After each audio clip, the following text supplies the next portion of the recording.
My brain is falling out.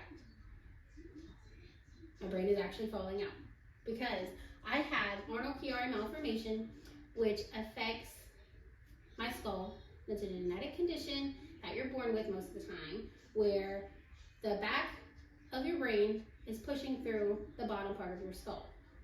This condition affects 1 in 1,000 people, which is a lot of people. So it's something very important that you need to know, that everybody should know about, that not many people do. According to Conquer Chiari, there is 4 different types of Chiaris. The first one is the one that I have. My mother has it and my sister has it. It is where, just like I said, the brain is pushing through the back of the skull. The other type is where more of your brain is pushing through and so is your brain stem.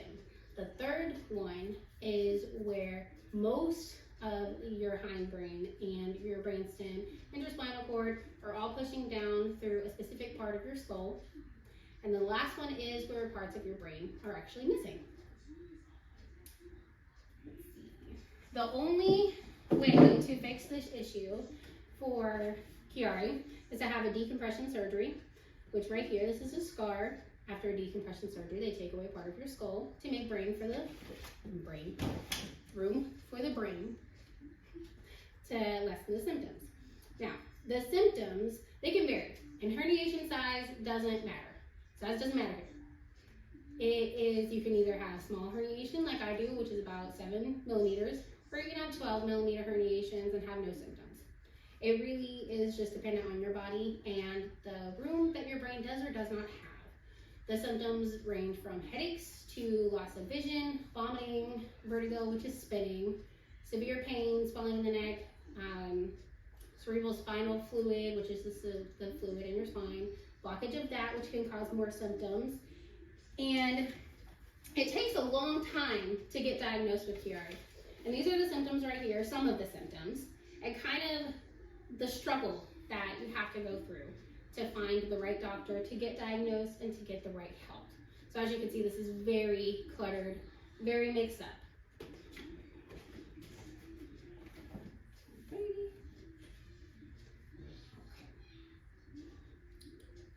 So according to Chiari 1000, which is a self-report, I guess, quiz that they sent out to 1,000 different people, they ended up getting t-shirts for it. I looked it up. They ended up getting t-shirts for being a part of this.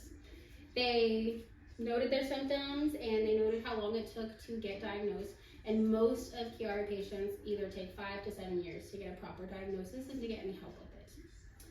I sat down with somebody, and she doesn't want to be named, but she is a Chiarian, and she is, I think, in her late 40s, maybe early 50s, and she said that to her, Chiari was the ultimate betrayal, because no matter what she did, it seemed like it was always coming back for her, always causing more problems. And this is a really big issue, because if it's taking us so long to get diagnosed and we don't know the symptoms, then how is anybody else going to know? If we're not talking about this, we can't get it figured out, and the sooner that you get the symptoms taken care of, the sooner that you're going to feel better.